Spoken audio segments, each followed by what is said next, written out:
الله من الشيطان اللعين الرجيم. بسم الله الرحمن الرحيم.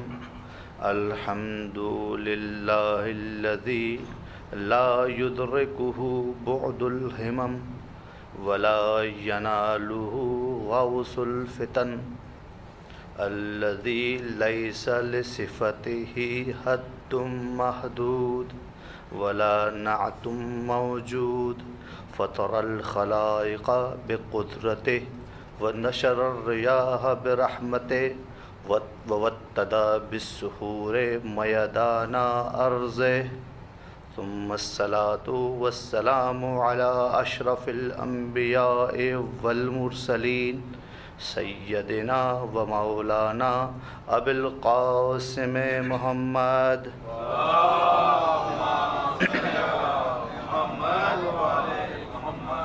وآلہ الطیبین الطاہرین المعصومین المنتجبین المظلومین، لا سیما بقیت اللہ الأعظم روحی وارواح العالمین لتراب مقدمہ الفدا، واللعنۃ الدائمۃ علی اعدائہم اجمعین من یومنا الی قیام یوم الدین.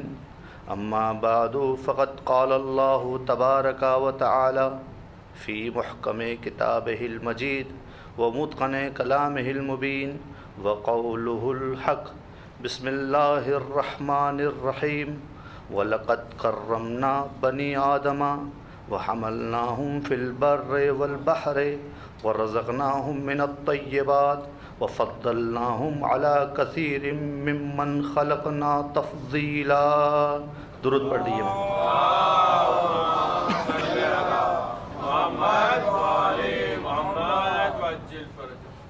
سورہ بنی اسرائیل کی اس آیت کو مسلسل آپ کی خدمت میں عرض کیا جا رہا ہے کہ جس کے اندر خلاقۃ عالم 4 کلمات میں نوع بشر کی کرامت کو بیان کر رہا ہے. پہلی بات یہ ہے کہ انسان کی کرامت ذاتی نہیں ہے بلکہ خدا کی عطا کردہ ہے. لقد کرمنا بنی آدم، ہم نے بشر کو کرامت بخشی. وحملناہم فی البر والبحر، اور ہم نے انسان کو خشکی اور تری پر سوار کیا. ورزقناہم من الطیبات، اور ہم نے انسان کو پاک اور پاکیزہ رزق بے صورت علم عطا کیا. اور ہم نے انسان کو اپنی تمام مخلوقات پر فضیلت عطا کی. مسلسل آپ کی خدمت میں کرامت انسانی کے ذیل میں مختلف چیزیں بیان کی جا رہی ہیں، اور آج ایک ایسی چیز بیان کرنا چاہتا ہوں کہ جس کے بارے میں وہ پروردگار کہ جو انسان کو انتہائی آزادی اور حریت دینے کا قائل ہے، ایک مرتبہ اس مورد پہ آ کر انسان کو کہتا ہے کہ رک جاؤ،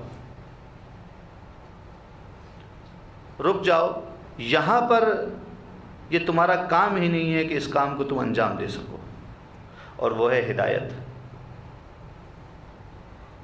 واضح طور پر قرآن مجید میں پروردگار عالم نے انسان کو اتنا خود مختار بنایا، لیکن جب بھی ہدایت کی بات آتی ہے تو واضح کہتا ہے کہ دیکھو ان علینا للہدی ان لنا للآخرۃ والأولی، ہدایت کی ذمہ داری ہماری ہے، آغاز بھی ہمارا ہے، انجام بھی ہمارا ہے. لیکن اس ریسٹرکشن اور پابندی کے باوجود بھی پروردگار عالم نے انسان کے ہاتھ نہیں باندھے، بتا دیا کہ دیکھو تم اپنا ہادی خود انتخاب نہیں کر سکتے ہو، خود رہنما اپنا نہیں بنا سکتے ہو. یہ انسان کو بتایا ہے، لیکن انسان کی اس حریت کو چھیڑا نہیں پروردگار نے کہ انسان بالکل مجبور ہو جائے اور پروردگار کے بھیجے ہوئے نمائندے ہی کی پیروی کرے. اگر ایسا ہوتا تو میرا مولا 25 سال خاموش نہیں بیٹھتا کہ جس کے صدقے میں پروردگار عالم نے کائنات کو باقی رکھا ہوا ہے ختمی مرتبت کے بعد. اگر پروردگار عالم نے انسان کو اس معاملے میں بھی مجبور کیا ہوتا تو ایسا نہیں ہوتا. تو ہدایت کے باب میں پروردگار عالم نے انسان کو بالکل واضح طور پر باؤنڈ کر دیا ہے، لیکن پھر بھی ایک ملاک اور ایک پیمانہ قرآن مجید کے اندر پروردگار عالم نے انسان کے لیے پیش کیا کہ اگر تم ڈھونڈنا چاہو، کسی کو دیکھنا چاہو کہ جس کی اتباع اور پیروی تم کر سکو، تو وہ بھی ہم تمہیں بتاتے ہیں کہ اس کا پیمانہ اور معیار کیا ہے۔ ویسے تمہارا کام نہیں ہے، تم انتخاب نہیں کر سکتے ہو، لیکن پھر بھی تمہیں ہم پیمانہ دیتے ہیں، اس پیمانے پہ ڈھونڈتے جاؤ گے، جب جب ڈھونڈو گے تمہیں ہمارا ہی بھیجا ہوا نمائندہ نظر آئے گا، کوئی اور اس پیمانے پہ اترتا ہوا نظر نہیں آئے گا۔ سورہ مبارکہ یاسین میں آواز دی، وَجَاءَ مِنْ أَقْصَى الْمَدِينَةِ رَجُلٌ يَسْعَىٰ، شہر کے کنارے سے ایک شخص دوڑتا ہوا آیا، قال، اور کہنے لگا، یا قوم اتبعوا المرسلین، اے میری قوم مرسلین کا، پروردگار کے فرستادگان کا اتباع کرو، جن کو پروردگار نے بھیجا ہے ان کا اتباع کرو۔ ان میں کیا خوبی ہے، کیا ملاک اور کیا معیار ہے کہ ان کا اتباع کیا جائے؟ کہا کہ اتبعوا من لا یسألکم اجرا، اس کا اتباع کرو جو تم سے اجرت نہیں مانگتا، اس کی اتباع کرو جو تم سے اجرت نہیں مانگتا۔ دوسری بات، وہم مہتدون، خود ہدایت یافتہ ہے۔ دو ملاک، کہ وہ تم سے اس کار کی، اس کام کی، اس خدمت کی اجرت طلب نہ کرے اپنی طرف سے، اور وہ خود ہدایت یافتہ ہو۔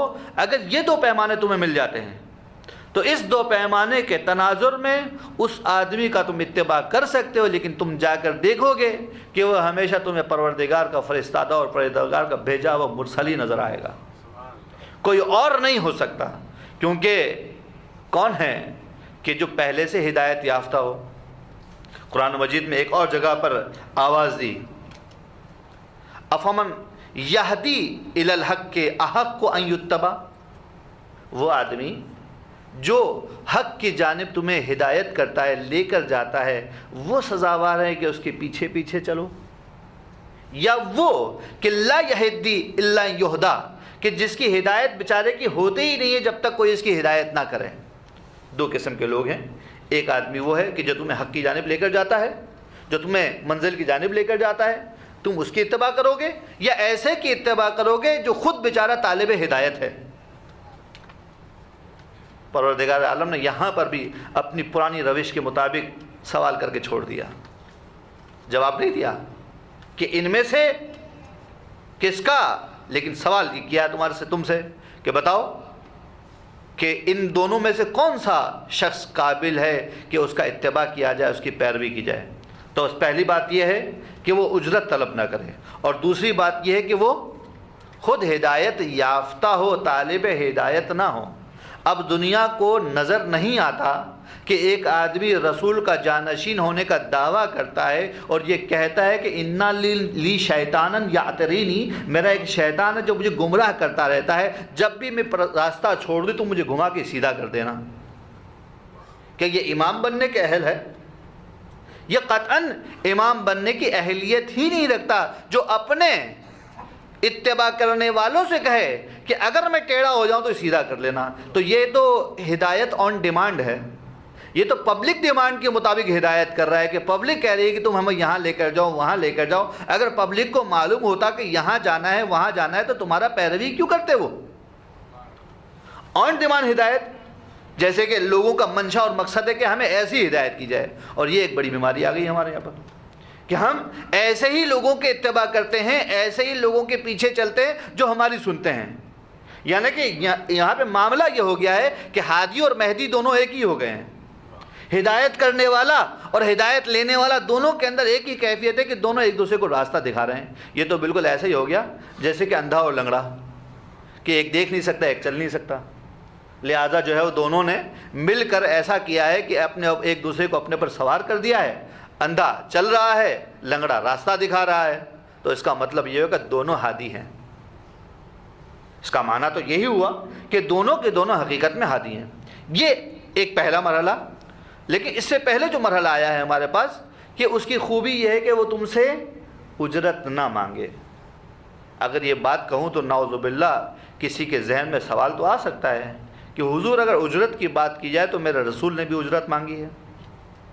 قرآن مجید کی آیت موجود ہے کہ لا اسألکم علیہ اجرا الا المودۃ فی القربہ، کہ میں تم سے کوئی اجرت نہیں مانگتا، اگر اجرت ہے تو یہی اجرت ہے. تو اگر یہ پیمانہ لے لیا جائے کہ اتباع کے قابل وہ ہوتا ہے کہ جو خود ہدایت یافتہ بھی ہو اور طالب اجرت بھی نہ ہو، تو نعوذ باللہ اس پیمانے سے تو میرا رسول نکلا جا رہا ہے. اور رسول نے اجرت بھی کس انداز میں مانگی ہے؟ میں نے شاید پہلے بیان کی تھی تمثیل کہ اگر ہم کسی کے ساتھ اجرت طے کریں، کسی کو کہا ہے سرکار آپ آ کے ہمارے گھر میں بجلی کا کام کر دیجئے گا اور آپ کو ہم جو ہے وہ 1000 روپے پورے دن کی اجرت کے طور پر دیں گے، اب آپ ریال میں حساب کر لیجئے اپنے حساب سے، تو ہم جو ہے وہ آپ کو 1000 روپے اجرت دیں گے. وہ صاحب آئیں گھر پہ کام کرنے کے لیے اور کام پورے دن کا ہے. جب آیا کام کرنے سے پہلے آپ نے اسے کافی پیش کی، بسکٹ پیش کیے، اس کا عزت کی، اس کا احترام کیا، اس کو بٹھایا، اس کے لیے اے سی چلایا، اب کام کیجیے جی. جب 2 گھنٹے کے بعد اس کو دوبارہ آپ نے چائے پیش کی، پھر 2 گھنٹے کے بعد جب دوپہر کا وقت آیا تو بہترین فوڈ چین سے آپ نے اس کے لیے کھانا منگوا کر پیش کیا، یہ کھائیے، اور شام کی چائے بھی پلائی، اور شام ہوتے ہوتے جو آپ نے خرچ کیا تھا وہ بل بن گیا 2000 روپے. اب اس کام کرنے والے نے، اجرت کرنے والے نے اپنا کام مکمل کرنے کے بعد یہ کہا کہ حضور لائیے میری اجرت، اور آپ کہتے ہیں حضور کیسی اجرت؟ ہم نے آپ کو 2000 روپے خرچ کر دیے ہیں، آپ کو کافی پلائی، زندگی میں کبھی کافی پیا آپ نے؟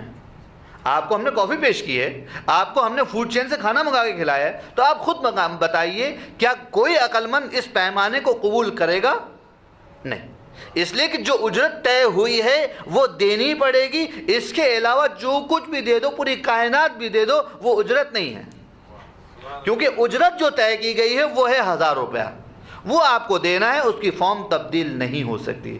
اب آ کے کوئی رسول سے کہے کہ ٹھیک ہے اللہ کے رسول آپ نے خدمت کی ہے، ہم آپ کی اجرت دینے کو تیار ہیں، بس ایک کام کرتے ہیں کہ آپ کے اہل بیت سے محبت نہیں کریں گے، آپ کے پیروں کی خاک بنیں گے، آپ کے روزے سے چمٹ کے بیٹھیں گے، بلکہ آپ کے روزے کے بغیر میں دفن بھی ہو جائیں گے ہم آ کر، ہم ہر کام کرنے کو تیار ہیں، آپ ہم سے یہ مت مانگیے مودت اہل بیت. تو میرا سوال ہے کیا اس شخص نے اجرت اجر رسالت ادا کی یا نہیں کی؟ قطعاً نہیں کی. تو یہ قرآن مجید کی آیت ہے، وہ یہ نہیں کہہ رہی کہ میں تم سے اجر رسالت نہیں مانگتا. یہ عربی زبان کا اسٹائل ہے، لا فتح الا علی، کوئی جوان نہیں علی کے سوا. یہ عربی اسٹائل ہے. اردو میں ہم بولتے ہیں صرف علی جوان ہے. عربی زبان کے اندر لا اور الا آتا ہے، نیگیٹو اور پازیٹو کو ملا کے ہم کہتے ہیں کہ علی کے سوا کوئی جوان نہیں. لیکن اردو سادہ محاورے کے اندر کہا جاتا ہے کہ جوان فقط علی ہے. اب اگر اسی آیت کا ترجمہ اردو فریز میں کر دوں تو معنی یہ ہے کہ لا اسألکم علیہ اجرا الا المودۃ فی القربہ، میرا اجر رسالت تو صرف قرابت داروں کی مودت ہے. بس بات پہنچ گئی کہ اجر رسالت اگر کوئی ہے تو قرابت داروں کی محبت ہے، اس کے علاوہ کوئی بھی چیز اجر رسالت نہیں ہو سکتی. لیکن اعتراض تو اپنی جگہ پر باقی ہے کہ جب پیمانہ اتباع کا یہ ہے کہ وہ طالب اجرت نہ ہو تو ہم کس طریقے سے رسول کی اطاعت کر رہے ہیں، کس طریقے سے رسول کی پیروی کرتے ہیں، جبکہ قرآن مجید نے خود واضح طور پہ کہا ہے کہ لا اسألکم علیہ اجرا الا المودۃ فی القربہ. آپ نے میرے جملوں پہ احتیاط سے توجہ کریں تو میں نے کہا تھا کہ اپنی جانب سے طالب اجرت نہ ہو. یہ جو اجرت کا تقاضا کر رہا ہے رسول نے تو کیا نہیں ہے، پروردگار نے حکم دیا ہے. کیونکہ آیت یہ نہیں ہے کہ لا اسألکم علیہ اجرا الا المودۃ، ایک جملہ چھوڑ دیا گیا ہے، وہ جملہ ہے قل، اے رسول کہہ دو، اے رسول کہہ دو. یہ فرمان پروردگار ہے. تو اور جب رسول جس کی خوبی یہ ہے، جس کی شان یہ ہے کہ اپنی طرف سے کچھ بھی نہیں کہتا، تو وہ رسول اگر آ کے یہ کہہ رہا ہے کہ لا اسألکم علیہ اجرا الا المودۃ فی القربہ، تو یہ رسول کا کہنا نہیں ہے، یہ رسول کی چاہت نہیں ہے، بلکہ یہ حکم پروردگار ہے. اور حکم پروردگار سے جو اجرت ہے تو رسول کو ملنی کب ہے؟ محمد علی محمد صلی اللہ.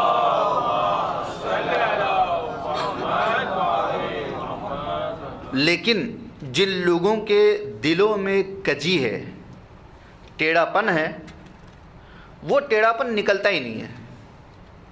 نکلتا ہے تو بھیڑ چال میں نکلتا ہے. وہ بھیڑ چال تو جانتے ہیں آپ، کہ بھیڑوں کی ایک خاص سائیکی ہے، ایک خاص انداز ہے بھیڑوں کے چلنے کا۔ اگر بھیڑوں کا ریوڑ موجود ہو تو چند بھیڑیں جس جانب چل رہی ہوں تو پورا کے پورا ریوڑ وہاں چلنے لگتا ہے۔ اگر ایک بھیڑ گرے تو پورا کے پورا ریوڑ گرتا ہے۔ اس کو اردو زبان میں کہا جاتا ہے بھیڑ چال۔ یہ لوگ پروردگار کی بات تو نہیں مانتے، لیکن بھیڑ چال میں جب آتے ہیں تو غلطی سے پروردگار کی بات مان لیتے ہیں۔ ہوا بھی یہی، پروردگار نے اور رسول نے مل کر بار بار بتایا کہ علی تمہارا پہلا امام ہے۔ علی کو امام ہی ماننے کو تیار نہیں ہے، پہلا نہیں مانا، دوسرا نہیں مانا، تیسرا نہیں مانا۔ جب چوتھے نمبر پہ علی پہنچے تو بھیڑ چال پہ رسی علی کے ہاتھ پہ بیعت کر لی کہ اب سب تمہیں امام مان رہے ہیں تو ہم بھی امام مان رہے ہیں۔ ابھی تک وہ پیمانہ کہ جو پروردگار عالم نے طے کیا تھا کہ ہم امام کا تعین کریں گے، وہ سمجھ میں نہیں آیا، لیکن لوگوں کو یہ سمجھ میں آ رہا ہے کہ ہمارے اطراف کے لوگ، ہمارے ساتھی، ہمارے بزرگان جس کو امام بنا لے ہم اس کو امام مان لیں گے۔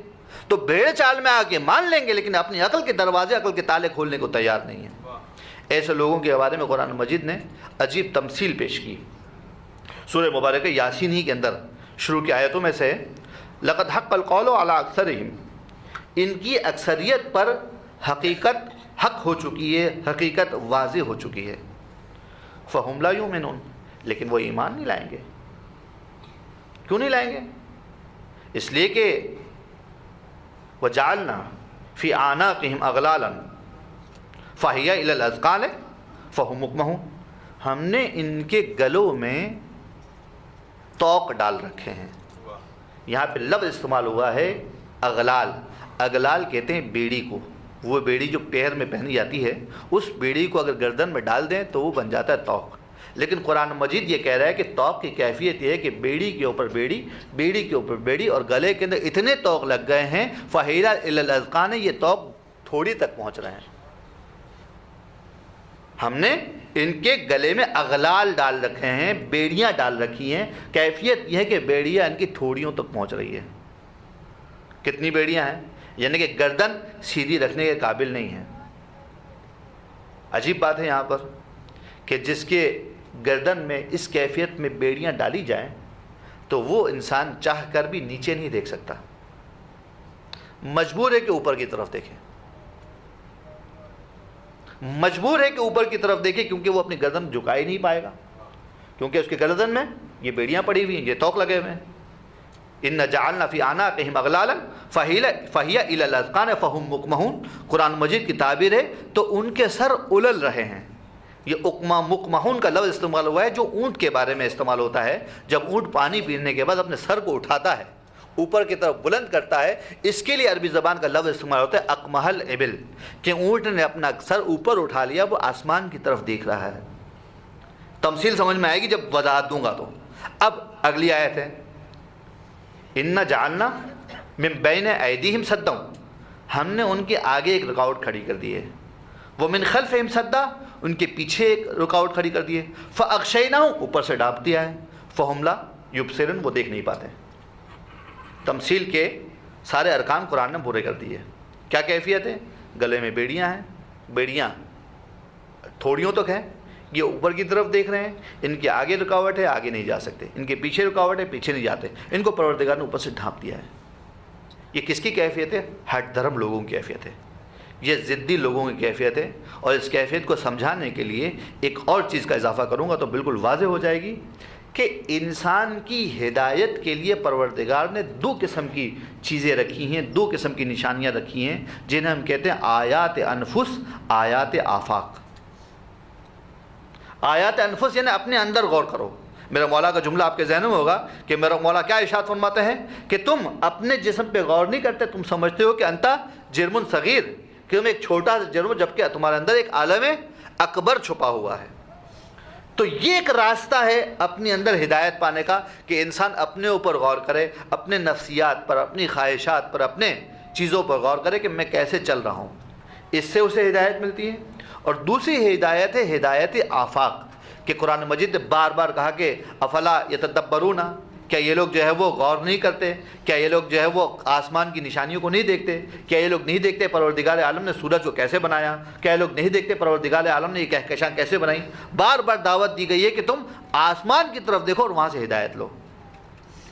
اب یہ آدمی جو ہٹ درم ہے، قرآن کہہ رہا ہے کہ ایک سوال آپ کر سکتے ہیں کہ پروردگار نے اس کے آگے بھی رکاوٹ ڈالی، اس کے پیچھے بھی رکاوٹ ڈالی، تو دائیں بائیں ہو جائے گا؟ یہ جب دائیں بائیں ہوگا تب بھی تو اس کا آگے ہے، وہ وہاں سے بھی بینڈ ہے، یعنی کیا مطلب یہ اس جگہ پر جہاں پہنچا ہوا یہاں سے حرکت نہیں کر سکتا ہے جب تک اس کے اندر ہٹ درمی ہے۔ اب اس کی مصیبت یہ ہے، بیچارے کی کمزوری یہ ہے کہ یہ ہر قسم کی ہدایت سے محروم ہو گیا ہے، حیات انفس نہیں لے سکتا، کیونکہ قرآن کیا کہہ رہا ہے؟ اس کے گلے میں بیڑی ہیں، یہ اپنے آپ کو نہیں دیکھ سکتا ہے۔ آیات آفاق نہیں لے سکتا ہے، کیونکہ پروردگار نے عالم نے اس کے اوپر ڈھانپ دیا ہے، اس کو اوپر سے کور کر دیا ہے۔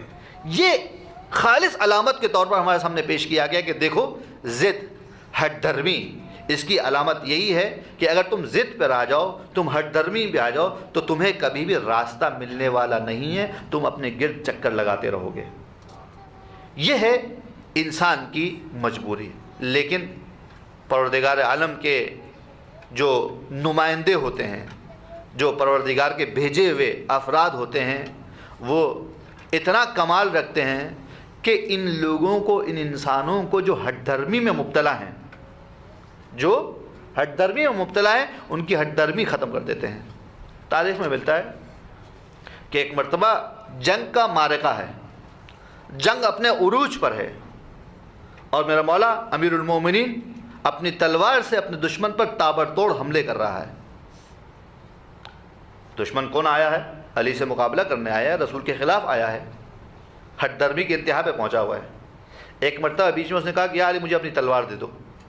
جنگ کے دوران علی سے کہہ رہا ہے یا علی مجھے اپنی تلوار دے دو۔ علی نے جملہ سنا، تلوار پھینک دی۔ علی تلوار سے علی تھوڑی ہوا ہے، علی تلوار سے علی نہیں ہے، علی ہے تو تلوار ذوالفقار ہے۔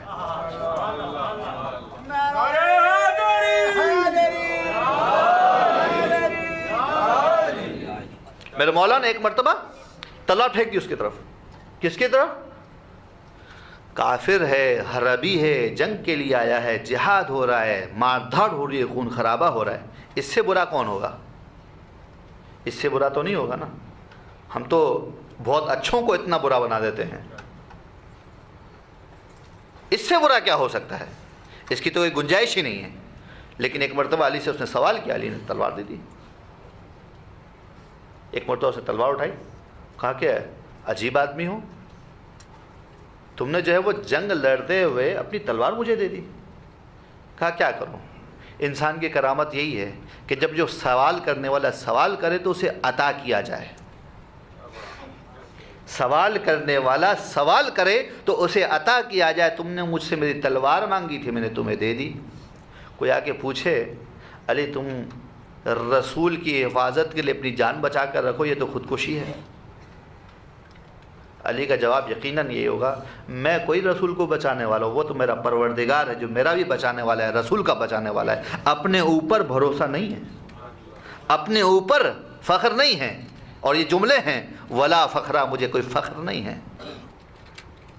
یہ جملہ بڑا کام کا جملہ ہے۔ ہم سمجھتے ہیں یہ بات کہ ہم کوئی نیکی یا کام کر رہے ہیں تو ہمارے دم سے ہے، نہیں، ہمارے دم کو یہ فضیلت مل گئی ہے کہ تھوڑا ثواب مل جائے گا اس میں، ہمارے دم سے نہیں ہے وہ۔ ہم اپنے حصے کا ثواب لے سکتے ہیں، کوئی تبدیلی لانا، کوئی اچھائی لے کر آنا، کوئی خرابی لے کر آنا، وہ ایک الگ مطلب ہے۔ لیکن میں اپنے اعمال کے ذریعے سے، اپنے کردار کے ذریعے سے اپنی قبر کو سدھار سکتا ہوں، اور اس سے زیادہ میں کیا کروں گا؟ رسول خدا جیسا رسول تبلیغ دین کر کے جاتا ہے اور رسول کی آنکھیں بند ہوتی ہے اور کایا پلٹ جاتی ہے۔ اگر جس نقطے کی طرف لے جانا چاہتا ہوں میرے ساتھ چلیں گے تو آپ کو بہت لطف آئے گا۔ خاتم النبیین، اس سے بہتر تو کائنات میں کوئی شخص ہی نہیں ہے، ان سے بہتر کسی کی ہدایت نہیں ہے۔ انہوں نے 40 سال تک مکے میں اپنی صداقت اور اپنے ایمان اور اپنی امانت کا لوہا منوایا، اور 13 سال مکہ میں دوبارہ مدینہ میں گزارے، 63 سال کی عمر گزاری اور اس میں تبلیغ کا کام کیا، ایک قوم کو مسلمان بنا دیا۔ لیکن رسول کی آنکھیں بند ہوئی تو تاریخ نے لکھا ارتد الناس الا ثلاثہ و اربعہ، لوگ سب کے سب مرتد ہو گئے 3-4 کے سوا۔ تو رسول کے کھاتے میں تو 3-4 ہی آئے نا، رسول کے کھاتے میں 3-4 ہی آئے، اس سے زیادہ تو نہیں آئے، اس سے زیادہ تو نہیں آئے۔ رسول کی تمام زحمتیں، تمام محنتیں، سب کچھ خلاصہ ہو جاتی 3 اور 4 آدمیوں میں۔ اس کے بعد بھی رسول خاتم النبیین ہیں، اس کے بعد بھی رسول ہمارے سامنے زندگی کا وہ پیمانہ اور معیار دے کے گئے ہیں کہ دیکھو، تم نتیجے کو مت دیکھو کہ نتیجہ کیا ہونے والا ہے، فقط تم یہ دیکھو کہ تمہاری ذمہ داری کیا ہے، تمہارا وظیفہ کیا ہے، تمہارے بعد کیا ہوتا ہے، یہ تو تمہیں بھی نہیں معلوم۔ لوگ کس طریقے سے تمہارے کاموں کو بگاڑ دیں گے، وہ آدمی واقعاً ناکام ہے جو کل کی سوچتا ہے۔ کامیاب انسان وہ ہے کہ جو آج کو بہتر کرتا ہے اپنے ایمان کے حوالے سے۔ آج اگر میرا ایمان کامل ہے، آج میرا ایمان سلامت ہے، تو میں پروردگار سے دعا کر سکتا ہوں کہ پروردگار کل بھی سالم رہے، اور اسی کے ہاتھ میں قدرت ہے، اسی کے ساتھ میں سب کچھ ہے۔ اگر اس کی رحمت رہی، اس کی نظر کرم رہی، تو ہمارا ایمان سالم رہے گا۔ اور اگر ہم نے جہاں اپنے ایمان پر گھمنڈ کرنا شروع کر دیا کہ ہم کیسے زبردست ماتمی ہیں، ہم کیسے زبردست عزادار ہیں، ہم کیسے زبردست سوشل ورکر ہیں، ہم کیسے زبردست عالم دین ہیں، ہم کیسے زبردست خدمت کرنے والے ہیں، یہیں سے ہمارا تنزل شروع ہو جائے گا، کیونکہ انسان برباد ہو کر رہ جائے گا۔ کیونکہ جہاں انسان کے دل میں یہ کبریائی آ جائے، یہ افتخار آ جائے کہ میں ایسا اور میں ویسا، یہ انسان جو ہے وہ برباد ہوتا چلا جائے گا۔ تو عزیزو، عرض کر رہا تھا آپ کی خدمت میں کہ پروردگار عالم نے ہدایت کے باب میں انسان کو آزاد چھوڑا ہے، لیکن بتا دیا ہے کہ دیکھو کہ تم اپنے ہادی اور اپنا رہنما خود معین نہیں کر سکتے، ہم تمہارے ہادی تمہارے لیے معین کریں گے۔ اور اس کے لیے دنیا نے آدم سے لے کر خاتم تک میں آپ جا کے مطالعات کیجئے تو آپ کو نظر آئے گا کہ لوگوں نے ہدایت کے لیے، ہدایت کا معنی بہت وسیع ہے کہ دنیا کے اندر بھی آپ کو نظام چلانا ہے اور آخرت کی طرف بھی نگاہ رکھنی ہے۔ تو چونکہ دنیا والے مادہ پرست تھے، لہٰذا انہوں نے مادے کی طرف کام کیا اور آخرت سے غافل ہو گئے، اور جب آخرت سے غافل ہو گئے تو سارا زور مادے کی طرف لگا دیا۔ تو آپ کو نظر آئے گا کہ لوگوں نے دنیا میں حکومت کرنے اور ہدایت کرنے کے لیے کئی طریقے ایجاد کیے۔ پہلا طریقہ جو انسانوں میں ایجاد کیا گیا کہ جس کے ذریعے سے لوگوں کی ہدایت کی جاتی ہے، لوگوں کو اچھا اور بھلا بتایا جاتا تھا دنیاوی اعتبار سے، وہ تھا ڈکٹیٹرشپ کا طریقہ، کہ ایک شخص اپنے ہاتھ میں زمام حکومت لے لیتا تھا۔ جب زمام حکومت لے لیتا تھا تو اس کے بعد پوری سلطنت کی ساری پاور اس کے پاس ہوتی تھی، اور اس پاورز کے نتیجے میں جو بھی مخالف ہوتے تھے، جو بھی خلاف کرتے تھے، جو بھی نقصان پہنچاتا ہے، یا ان کو قید کر دیتا تھا یا مار دیتا تھا۔ اس کی وجہ سے باقی انسان اپنی زندگی کے اس سفر کو چلاتے تھے۔ اب اس کا یہ عمل صحیح ہو یا غلط ہو، اس پہ بحث نہیں ہے، لیکن یہ طریقہ تھا۔ افلاطون کے زمانے میں طریقہ کچھ چینج ہوا۔